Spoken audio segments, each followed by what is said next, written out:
नमस्कार प्यारे बच्चों, बहुत बड़ी खबर निकल के आ रही है। बहुत बड़ी खबर है क्योंकि जिस चीज का आप लोगों को बहुत सालों से इंतजार था, बहुत साल बच्चे इंतजार करते करते आईआईटी भी चले गए, एनआईटी भी पहुंच गए, लेकिन उनके सपना पूरा नहीं हुआ। मैं आपको बता दूं, आज वो बहुत बड़ी खबर आ रही है। हम लोगों ने बहुत पहले एक मुहिम चलाई थी कि जैसे जेईई मेंस के 3 अटेम्प्ट होते हैं, मेडिकल में इतने सारे अटेम्प्ट गवर्नमेंट दे रही है, तो आईआईटी की जो एडवांस की प्रिपरेशन कर रहे हैं बच्चे, उनके साथ ऐसे धोखाधड़ी क्यों उनके अटेम्प्ट 2 ही हैं। सरकार ने हम लोगों की मुहिम सुनी तो पूरे मोशन परिवार की तरफ से पहली बात तो सरकार को बहुत बहुत धन्यवाद। जो हम लोगों की बात या जो बच्चों की डिमांड थी उन्होंने मानी। मैं आज बात करने वाला हूँ जेईई एडवांस के अटेम्प्ट। आपको पता होगा कि जेईई मेंस के 3 अटेम्प्ट होते हैं, कॉन्जिक्यूटिव 3 इयर्स तक आप जेईई मेंस दे सकते हैं, और जेईई एडवांस के केवल 2 अटेम्प्ट होते हैं, एक 12th के साथ और एक 12th के बाद, यानी आप एक बार ड्रॉप ले। मुद्दा ये था कि बहुत सारे बच्चे ऐसे होते हैं जो बैकवर्ड एरिया से आते हैं, उनका 12th का बेस इतना स्ट्रॉन्ग नहीं होता कि वो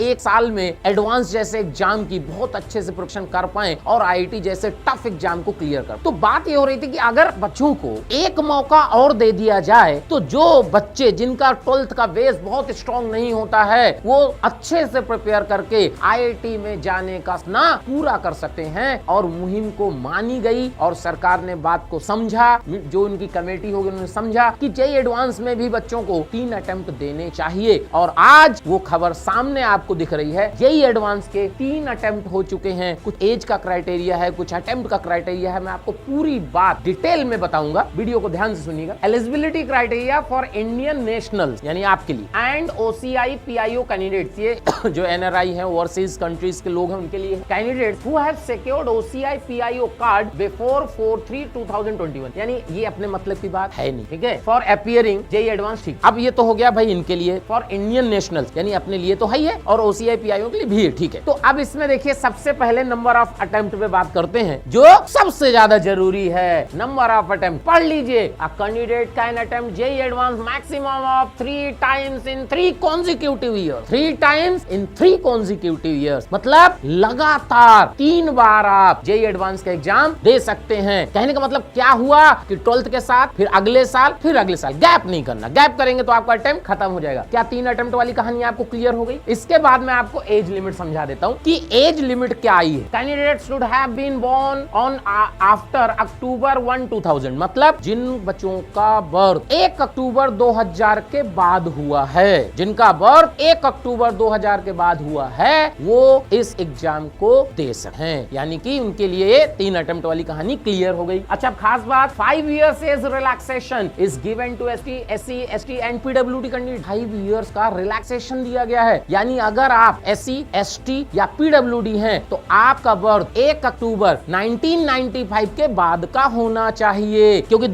1 अक्टूबर 2000 तो जनरल के लिए हो गया, और एससी, एसटी और पीडब्ल्यूडी उनके लिए 1995 लिखा होगा कहीं, अक्टूबर 1, 1995। क्या बात क्लियर हो गई? अब बात ये आती है कि सर ये जो 3 अटेम्प्ट आया है, क्या इस साल जो बच्चे एग्जाम दे रहे हैं, जो पढ़ रहे हैं, उनके लिए भी काम करेगा? उसके लिए भी है। देखिएगा यहां से आप देखिए कि ये देख, अब इसको पढ़, ये बहुत इंपॉर्टेंट पॉइंट। देखिए क्या लिखा है। A candidate should have appeared for the class 12 equivalent examination for the first time, जिन्होंने फर्स्ट टाइम 12th का एग्जाम कब दिया, आइदर 2023, 2024, 2025। मतलब क्या हुआ कि जिसने पहली बार 12th का एग्जाम 2023 में दिया है, वो भी एग्जाम दे सकता है। अब हुआ कि इसका क्या मतलब हुआ, तो सोचिएगा। 2023 में आपने 12th दिया, 2024 में आपने फर्स्ट ड्रॉप लिया, 2025 में आप और एडवांस का एग्जाम दे सकते हैं। अगर आप सोच रहे हैं कि मेरा अटेम्प्ट खत्म हो गया, एक अटेम्प्ट आईआईटी ने बढ़ा दिया है, तो देखिए क्लियर समझिए। 2023, 2024, 2020, क्या भाई बात क्लियर है? Physics, chemistry and mathematics compulsory subject जो अपना क्राइटेरिया सब्जेक्ट का होता था, वो तो फुलफिल होना ही चाहिए। यानी